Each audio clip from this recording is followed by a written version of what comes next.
ನಮಸ್ಕಾರ ವಿದ್ಯಾರ್ಥಿ ಬಂಧುಗಳೇ, ಈ ವಿಡಿಯೋದಲ್ಲಿ 9ನೇ ತರಗತಿ ತಿಳಿ ಕನ್ನಡ ದ್ವಿತೀಯ ಭಾಷಾ ಕನ್ನಡ ಪಠ್ಯಪುಸ್ತಕ ಇದರಲ್ಲಿ ಬರುವಂತಹ ಬಸ್ ಪ್ರಯಾಣದ ಸುಖ ದುಃಖಗಳು. ಈ ಪಾಠವನ್ನು ಬರೆದವರು ವೀರೇಂದ್ರ ಸಿಂಪಿಯವರು. ದಯವಿಟ್ಟು ನಮ್ಮ ಯೂಟ್ಯೂಬ್ ಚಾನಲ್ನ ಸಬ್ಸ್ಕ್ರೈಬ್ ಮಾಡಿಕೊಳ್ಳಿ. ಮೊದಲಿಗೆ ಕೃತಿಕಾರರ ಪರಿಚಯ ಮಕ್ಕಳೇ.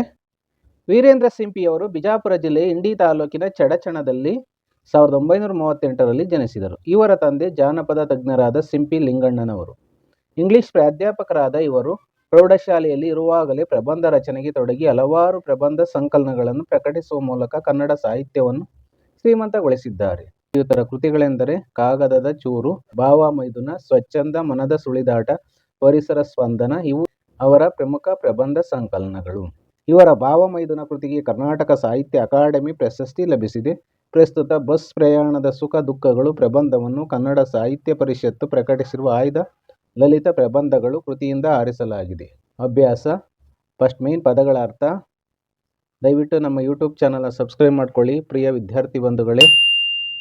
ಅಲೆ, ತಿರುಗಾಡು, ಸುತ್ತಾಡು, ಅಧೋಗತಿ, ಸರ್ವನಾಶ, ದುರ್ಗತಿ, ಪತನ, ಉದಾತ್ತ, ಶ್ರೇಷ್ಠ, ಉಪಾಸಕ, ಆರಾಧಕ, ಭಕ್ತ, ಏಕತಾನತೆ, ಒಂದೇ ರಾಗ, ಹೇಳಿದ್ದನೇ ಹೇಳು, ಕೂಪ ಮಂಡೂಕ, ಬಾವಿಯೊಳಗಿನ ಕಪ್ಪೆ, ಚಿವಡ, ಅವಲಕ್ಕಿಯ ತಿನಿಸು, ತಪಶ್ಚರ್ಯ, ವ್ರತ ನಿಯಮಗಳಿಂದ ದೇಹವನ್ನು ದಂಡಿಸುತ್ತಾ ಧ್ಯಾನ ಮಾಡುವುದು, ನಾಗಾಲೋಟ, ಅತಿವೇಗದ ಓಟ, ಪಾರುಗಾಣಿಸು, ರಕ್ಷಿಸು, ದಾಟಿಸು, ಪ್ರಾಪ್ತಿ, ಗಳಿಕೆ, ಲಾಭ ಸಿಗುವುದು, ವ್ಯವಧಾನ, ತಾಳ್ಮೆ, ಸಮಾಧಾನ, ಸಹನೆ, ಸಾತ್ವಿಕ, ಒಳ್ಳೆಯವ, ಉತ್ತಮ ಗುಣವುಳ್ಳವನು.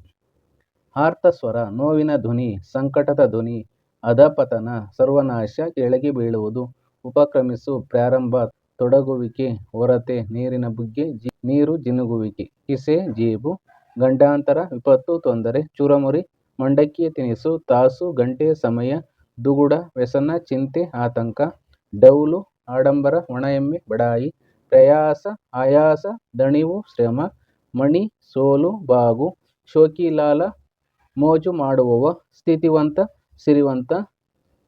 ಇವಿಷ್ಟು ಸಹ ಮಕ್ಕಳೇ ಪದಗಳ ಅರ್ಥ ಅಂದರೆ ಮೀನಿಂಗ್ ವರ್ಡ್ಸ್ ಆಗಿವೆ ಮಕ್ಕಳೇ. ಸೆಕೆಂಡ್ ಮೇನ್ ಪ್ರಶ್ನೆಗಳು. ಆ ಮೇನು ಬಿಟ್ಟ ಸ್ಥಳಗಳನ್ನು ನೀಡಿರುವ 4 ಆಯ್ಕೆ ಉತ್ತರಗಳಲ್ಲಿ ಸರಿಯಾದುದನ್ನು ಆರಿಸಿ ಬರೆಯಿರಿ.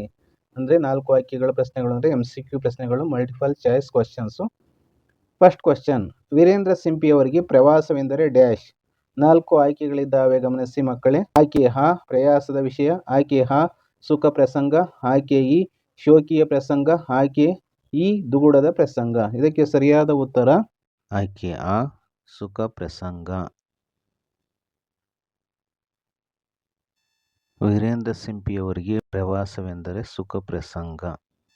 ಎರಡನೇ ಪ್ರಶ್ನೆ. ಬಸ್ ಪ್ರಯಾಣಿಕರ ಚರ್ಚೆಯಲ್ಲಿ ಡ್ಯಾಶ್ ಮುಖ್ಯವಾಗಿರುತ್ತದೆ. ಆಯ್ಕೆಗಳು ಆ ಸಮಸ್ಯೆ, ಆ ಮಾತು, ಈ ವಿಷಯ, ಈ ಅಭಿಪ್ರಾಯ. ಇದಕ್ಕೆ ಉತ್ತರ ಆಯ್ಕೆ ಆ ಮಾತು.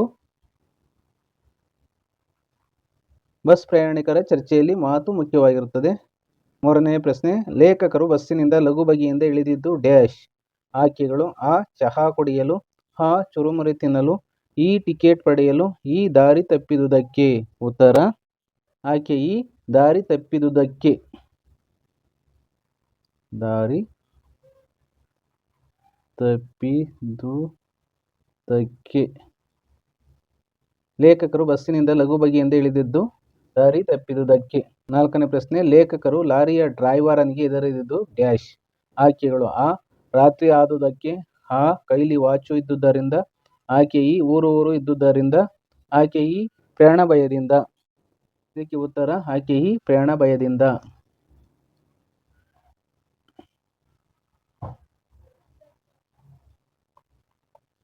ಲೇಖಕರು ಲಾರಿಯ ಡ್ರೈವರನಿಗೆ ಎದುರಿದುದು ಪ್ರಯಾಣ ಭಯದಿಂದ.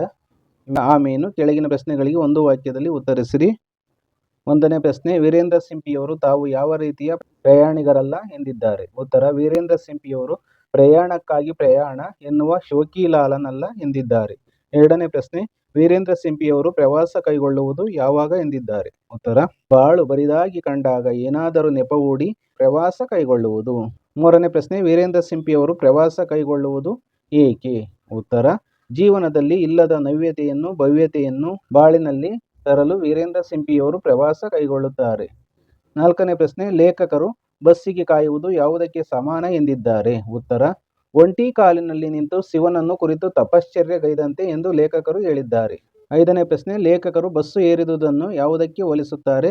ಉತ್ತರ, ಬಸ್ಸಿಗೆ ಏರಿದುದನ್ನು ಕೊಲಂಬಸ್ ಅಮೆರಿಕೆಯನ್ನು ಪ್ರಥಮ ಬಾರಿ ಕಂಡಂತೆ, ತೇನ್ಸಿಂಗ್ ಎವರೆಸ್ಟ್ ಏರಿ ನಿಂತಂತೆ ಎಂದು ಲೇಖಕರು ಹೇಳಿದ್ದಾರೆ. 6ನೇ ಪ್ರಶ್ನೆ, ಲೇಖಕರು ಬಸ್ ನುಗ್ಗಾಟದಲ್ಲಿ ಮೊದಲಿಗನಾಗಬೇಕೆಂದು ಏಕೆ ಬಯಸುತ್ತಾರೆ? ಉತ್ತರ, ನೂಕು ನುಗ್ಗಾಟದಲ್ಲಿ ಸಿಕ್ಕು ಮೊದಲಿಗನಾಗದಿದ್ದರೂ ಮೊದಲಿಗರಲ್ಲಿ ಓರ್ವನಾಗಬೇಕೆಂದು ಬಯಸುತ್ತಾರೆ. 7ನೇ ಪ್ರಶ್ನೆ, ಬಸ್ ಕಂಡಕ್ಟರ್ ಶ್ರೀ ಪ್ಯಾಸೆಂಜರ್ ಜೊತೆ ಏನೆಂದು ಚರ್ಚಿಸುತ್ತಾನೆ? ಉತ್ತರ, ಈ ಕೂಸು ನಿಮ್ದೇ ಎಂದ್ರಿ?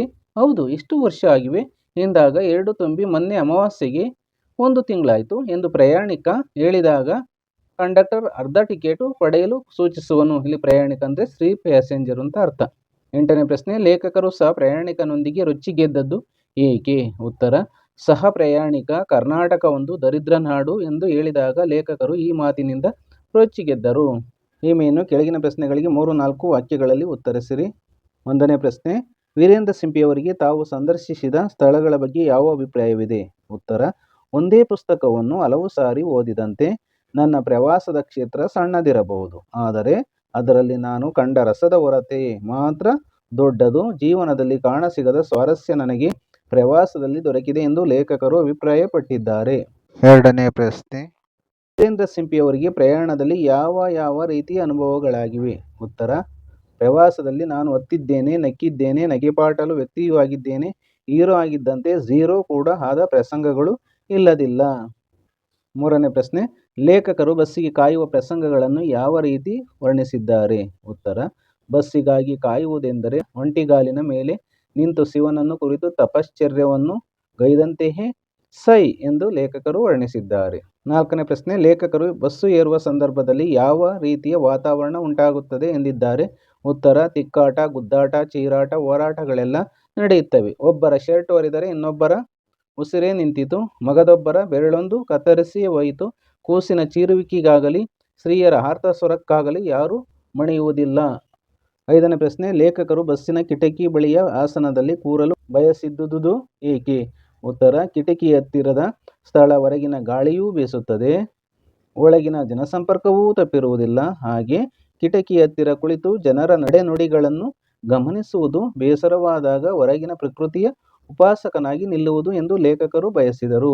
6ನೇ ಪ್ರಶ್ನೆ, ಬಸ್ಸಿನಲ್ಲಿ ಯಾವ ಯಾವ ವಿಷಯಗಳ ಮೇಲೆ ಮಾತುಕತೆ ನಡೆಯುತ್ತವೆ? ಉತ್ತರ, ಭಾರತದ ವಿದೇಶ ನೀತಿಯಿಂದ ಹಿಡಿದು ಹಳ್ಳಿಯ ಗ್ರಾಮ ಪಂಚಾಯಿತಿಯ ಚುನಾವಣೆಯವರೆಗೆ, ಶಿಕ್ಷಣದ ಅಧೋಗತಿಯಿಂದ ಜನರ ನೈತಿಕ ಅಧಃಪತನದವರೆಗೆ ಮಾತನ್ನು ಜಗ್ಗಿ ಆಡಲಾಗುತ್ತದೆ. ಒಂದು ಸಾರಿ ಎಲ್ಲಿಯೋ ಪ್ರಾರಂಭವಾದ ಮಾತು ಮತ್ತೆಲ್ಲಿಯೋ ಮುಗಿಯುತ್ತದೆ. ಈ ಮೇನು ಕೆಳಗಿನ ಪ್ರಶ್ನೆಗಳಿಗೆ 8-10 ವಾಕ್ಯಗಳಲ್ಲಿ ಉತ್ತರಿಸಿರಿ. 1ನೇ ಪ್ರಶ್ನೆ, ಲೇಖಕರು ಬಸ್ಸು ಪ್ರಯಾಣದಲ್ಲಿ ನಗೆಗೀಡಾದ ಪ್ರಸಂಗ ಯಾವುದು? ಉತ್ತರ, ಅಂದರೆ ಲೇಖಕರಿಗೆ ಬಸ್ ಸ್ಟ್ಯಾಂಡಿನಲ್ಲಿ 2 ಬಸ್ಸುಗಳು ಸಾಲಾಗಿ ನಿಂತಿದ್ದವು. ಯಾವುದೋ ಬಸ್ಸಿನಲ್ಲಿ ಏರಿ ಟಿಕೆಟ್ ಒಂದನ್ನು ಪಡೆದೆ. ನನಗೆ ಸಂಶಯವೇನೂ ಬರಲಿಲ್ಲ. ಬಸ್ಸು ಇನ್ನೇನು ಹೊರಡಬೇಕು ಎಂದಾಗ ತಿಳಿದು ಬಂತು, ನಾನು ಯಾವ ಊರಿಂದ ಬಂದೆನೋ ಅಲ್ಲಿಗೆ ಹೊರಟಿತ್ತು ಆ ಬಸ್ಸು. ಕಂಡಕ್ಟರನಿಗೆ ಅಲ್ಲಿಗೆ ಬಸ್ಸಿಂದ ಲಘು ಬಗೆಯಿಂದ ಹೇಳಿದೆ. ಬಸ್ಸಿನ 40 ಮುಖಗಳು ನನ್ನನ್ನು ದಿಟ್ಟಿಸಿ ನೋಡುತ್ತಿದ್ದವು, ಅಪವಾಸ್ಗೈಯುತ್ತಿದ್ದವು ಎಂದು ಲೇಖಕರು ನಗೆಗೀಡಾದ ಸಂದರ್ಭ ವಿವರಿಸಿದ್ದಾರೆ. 7ನೇ ಪ್ರಶ್ನೆ, ಲೇಖಕರಿಗೆ ಲಾರಿ ಪ್ರಯಾಣದಲ್ಲಿ ಯಾವ ಅನುಭವಗಳಾದವು? ಉತ್ತರ, ಒಮ್ಮೆ ಲಾರಿಯಲ್ಲಿ ಪ್ರಯಾಣಿಸುವಾಗ ಲಾರಿಯ ಲಾಯಟಿನ ಬೆಳಕಿನಲ್ಲಿ ನಾನು ಡ್ರೈವರನ್ನು ಪರಸ್ಪರ ದಿಟ್ಟಿಸಿ ನೋಡಿದೆವು. ಆತನ ನೋಟಕ್ಕೆ ನಡುಗಿ ಹೋದೆ. ಕೈಯಲ್ಲಿ ಹೊಸದಾಗಿ ಕೊಂಡ ವಾಚು ಇತ್ತು, ಕಿಸೆಯಲ್ಲಿ 60-70 ರೂ ಇದ್ದವು. ಈ ಹಣದ ಆಸೆಗಾಗಿ ನನ್ನನ್ನು ಕಡಿದು ತುಂಡು ಮಾಡಿ ರೋಡ ಬದಿಗೆ ಒಗೆದರೆ ಏನು ಗತಿ? 10 ನಿಮಿಷಕ್ಕೊಮ್ಮೆ ನನ್ನೆಡೆ ದೃಷ್ಟಿ ಬೀರುವ ವ್ಯಕ್ತಿಯ ಮೇಲೆ ನನ್ನ ವಿಶ್ವಾಸ ಹಾರಿತು. ಎದೆ ಡವ ಡವ ಅನ್ನುತ್ತಿತ್ತು. ನಾನು ಇಳಿಯಬೇಕಾದ ಸ್ಥಳ ಬರುವವರೆಗೂ ಜೀವದಲ್ಲಿ ಜೀವವಿರಲಿಲ್ಲ ಎಂದು ಲೇಖಕರು ಲಾರಿಯ ಅನುಭವವನ್ನು ವಿವರಿಸಿದ್ದಾರೆ. 3ನೇ ಪ್ರಶ್ನೆ, ವೀರೇಂದ್ರ ಸಿಂಪಿಯವರಿಗೆ ಬಸ್ಸು ಪ್ರಯಾಣದಲ್ಲಿ ಆದ ಸುಖ ದುಃಖಗಳನ್ನು ಸಂಗ್ರಹಿಸಿ ಬರೆಯಿರಿ. ಉತ್ತರ, ಲೇಖಕರಿಗೆ ಆಗಾಗ ಬೇಜಾರಾದಾಗ ಪ್ರವಾಸದಿಂದ ಅನೇಕ ಥರದ ಹೊಸ ಅನುಭವಗಳಾಗಿದೆ ಎಂದಿದ್ದಾರೆ. ಹಲವು ಸ್ಥಳಗಳನ್ನು ಭೇಟಿ ಮಾಡಿ ಮಾಹಿತಿಯನ್ನು ತಿಳಿದಿದ್ದರು. ಜೀವನದಲ್ಲಿ ನವ್ಯತೆಯನ್ನು ಭವ್ಯತೆಯನ್ನು ತರಲು ಪ್ರಯತ್ನಿಸಿದರು. ಹೀಗೆ ಪ್ರವಾಸ ಮಾಡುವಾಗ ಬಸ್ಸಿಗಾಗಿ ಕಾಯುವುದು, ಬಸ್ಸಿನಲ್ಲಿ ಸೀಟ್ ಹಿಡಿಯುವುದು, ಜನರ ನೂಕು ನುಗ್ಗಲು, ಬಸ್ಸಿನಲ್ಲಿ ಹಲವು ಥರದ ಜನರ ನಡೆನುಡಿಗಳು, ಜಗಳ, ಗದ್ದಲ ಹಾಗೂ ರೋದನ, ಹೀರೋ ಆಗಿದ್ದು ಝೀರೋ ಆಗಿದ್ದು, ಬಸ್ಸಿನಲ್ಲಿ ಕುಳಿತು ಮಾತುಕತೆ, ಜಗಳ ಆದದ್ದು ಯಾವುದೋ, ಬಸ್ ಹತ್ತಿ ನಗೆಪಾಟಲಾದದ್ದು, ಕೆಲವು ವೇಳೆ ಬಸ್ ಸಿಗದಿದ್ದಾಗ ಲಾರಿಯಲ್ಲಿ ಪ್ರಯಾಣ ಡ್ರೈವರ್ ಕಂಡಕ್ಟರ್ಗಳ ನಡವಳಿಕೆ, ಪ್ರಯಾಣ ಮಧ್ಯೆ ಕುಡಿಯುವ ಚಹಾ ಅಂದರೆ ಟೀ, ತಿನ್ನುವ ಚುರುಮುರಿ ಈ ಎಲ್ಲ ಅನುಭವಗಳನ್ನು ತಮ್ಮ ಪ್ರಯಾಣದಲ್ಲಿ ಅನುಭವಿಸಿದ್ದರು. ಊಮೇನು ಸಂದರ್ಭದೊಡನೆ ವಿವರಿಸಿರಿ. 1ನೇ ಸಂದರ್ಭ, ಈ ಕೂಸು ನಿಮ್ಮದೇ ಏನ್ರಿ?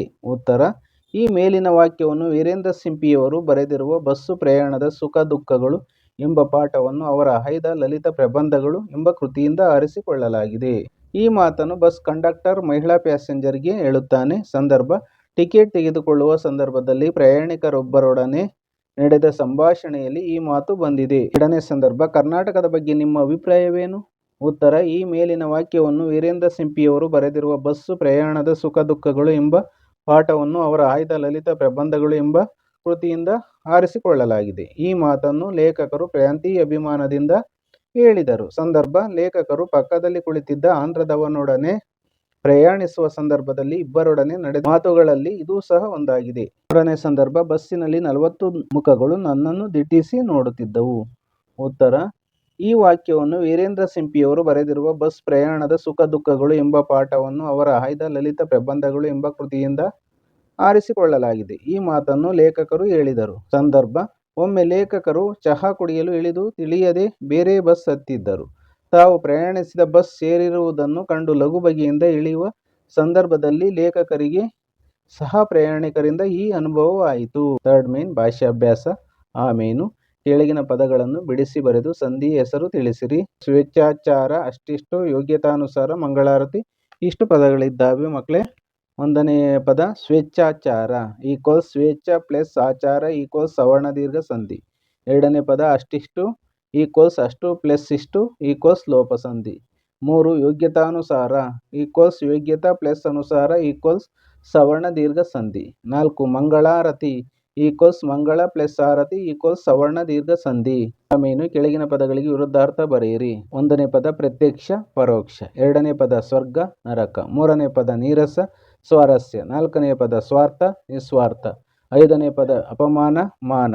6ನೇ ಪದ ಅನಿರೀಕ್ಷಿತ ನಿರೀಕ್ಷಿತ. 7ನೇ ಪದ ದುರ್ಬುದ್ಧಿ ಸದ್ಬುದ್ಧಿ. 8ನೇ ಪದ ಆಸಕ್ತಿ ನಿರಾಸಕ್ತಿ. 9ನೇ ಪದ ಸಾಮಾನ್ಯ ಅಸಾಮಾನ್ಯ. ಈ ಮೇನು ಕೆಳಗಿನ ಪದಗಳನ್ನು ಸ್ವಂತ ವಾಕ್ಯದಲ್ಲಿ ಬಳಸಿ ಬರೆಯಿರಿ. ಇಷ್ಟು ಸ್ವಂತ ವಾಕ್ಯದ ಪದಗಳಿದ್ದಾವೆ. ಉತ್ತರವನ್ನು ಗಮನಿಸೋಣ. 1ನೇ ಪದ ಸಾತ್ವಿಕ ಸಾಧಕರ ಸಾತ್ವಿಕ ಗುಣಗಳು ನಮಗೆಲ್ಲರಿಗೂ ಆದರ್ಶ. 2ನೇ ಪದ ಆರ್ತಸ್ವರ ತಾಯಿ ಕಳೆದುಕೊಂಡು ನಾಯಿ ಮರಿ ಆರ್ತಸ್ವರದಲ್ಲಿ ಕೂಗಿತು. 3ನೇ ಪದ ಏಕತಾನತೆ ಏಕತಾನತೆ ಮನಸ್ಸಿಗೆ ನೆಮ್ಮದಿ ಕೊಡುತ್ತದೆ. 4 ಗಂಡಾಂತರ ನಾನು ನಿನ್ನೆ ದೊಡ್ಡ ಗಂಡಾಂತರದಿಂದ ಪಾರಾದೆ. 5ನೇ ಪದ ಉಪಾಸಕ ಪ್ರಕೃತಿ ನಮ್ಮೆಲ್ಲರಿಗೂ ದೊಡ್ಡ ಉಪಾಸಕ. 6ನೇ ಪದ ಉದಾತ್ತ ಗುಣಗಳನ್ನು ಮಕ್ಕಳು ಬೆಳೆಸಿಕೊಳ್ಳಬೇಕು. ಈ ಮೀನು ಕೊಟ್ಟಿರುವ ಪದಗಳಿಗೆ ತತ್ಸಮ ತದ್ಭವ ರೂಪಗಳನ್ನು ಬರೆಯಿರಿ. ಇಷ್ಟು ತತ್ಸಮ ಪದಗಳಿದ್ದಾವೆ, ನೋಡಿ ಗಮನಿಸಿ ಮಕ್ಕಳ. ಈಗ ಉತ್ತರವನ್ನು ತಿಳಿದುಕೊಳ್ಳೋಣ. 1 ನಕಾಶ ನಕ್ಷೆ. 2 ಕ್ಷಣ ಕ್ಷಣ. 3 ಸ್ಥಾನ ತಾನ. 4 ಮೊಗ ಮುಖ. 5 ಆಸೆ ಆಸೆ. 6 ಪ್ರಯಾಣ ಪಯಣ. ಓಮೇನು ಕೊಟ್ಟಿರುವ ವಾಕ್ಯಗಳಲ್ಲಿ ಕರ್ತೃ ಕರ್ಮ ಹಾಗೂ ಕ್ರಿಯಾಪದಗಳನ್ನು ಗುರುತಿಸಿರಿ. 2 ವಾಕ್ಯಗಳಿದ್ದಾವೆ, ಗಮನಿಸಿ ಮಕ್ಕಳೇ. ಇಲ್ಲಿ ನಾವು ಕರ್ತೃ ಕರ್ಮ ಕ್ರಿಯಾಪದಗಳನ್ನು ಗಮನಿಸೋಣ. ಕಂಡಕ್ಟರನ್ನು ತಲೆಗಳನ್ನು ಎಣಿಸುತ್ತಾನೆ. ಈ ವಾಕ್ಯದಲ್ಲಿ ಕರ್ತೃಪದ ಕಂಡಕ್ಟರನ್ನು, ಕರ್ಮಪದ ತಲೆಗಳನ್ನು, ಕ್ರಿಯಾಪದ ಎಣಿಸುತ್ತಾನೆ. ಇಲ್ಲಿ 2ನೇ ವಾಕ್ಯ ಪದ ತೇನ್ಸಿಂಗ್ ಎವರೆಸ್ಟನ್ನು ಏರಿದನು. ಇದರಲ್ಲಿ ಕರ್ತೃಪದ ಕರ್ಮಪದವನ್ನು ತೆಗೆದುಕೊಳ್ಳೋಣ. ಕರ್ತೃಪದ ತೇನ್ಸಿಂಗ್, ಕರ್ಮಪದ ಎವರೆಸ್ಟನ್ನು, ಕ್ರಿಯಾಪದ ಏರಿದನು. ಓಮೇನು ಕೊಟ್ಟಿರುವ ಅನ್ಯ ದೇಶೀಯ ಪದಗಳಿಗೆ ಕನ್ನಡ ಸಮಾನಾರ್ಥಕ ಪದಗಳನ್ನು ಬರೆಯಿರಿ. ಇವೆಲ್ಲ ಪದಗಳು ಸಹ ಅನ್ಯ ದೇಶೀಯ ಪದಗಳಾಗಿದ್ದಾವೆ. ಬೇರೆ ಬೇರೆ ಭಾಷೆಗಳಿಂದ ಬಂದು ಕನ್ನಡ ಭಾಷೆಯಲ್ಲಿ ಬಳಕೆಯಾಗ್ತಿದ್ದಾವೆ. 1 ಕಂಡಕ್ಟರ್ ಅಂದರೆ ನಿರ್ವಾಹಕ. 2 ಡ್ರೈವರ್ ಅಂದರೆ ಚಾಲಕ. 3 ಲೈಟ್ ಅಂದರೆ ದೀಪ ಬೆಳಕು. 4 ಝೀರೋ ಅಂದರೆ 0. 5 ಹೀರೋ ಅಂದರೆ ನಾಯಕ. 6 ಟಿಕೆಟ್ ಅಂದರೆ ಚೀಟಿ. 7 ಕ್ಯೂ ಅಂದರೆ ಸರದಿ ಸಾಲು. 8 ಶರ್ಟ್ ಅಂದರೆ ಅಂಗಿ. 9 ಟ್ರಂಕ್ ಅಂದರೆ ಪೆಟ್ಟಿಗೆ. 10 ಪ್ಯಾಸೆಂಜರ್ ಅಂದರೆ ಪ್ರಯಾಣಿಕ.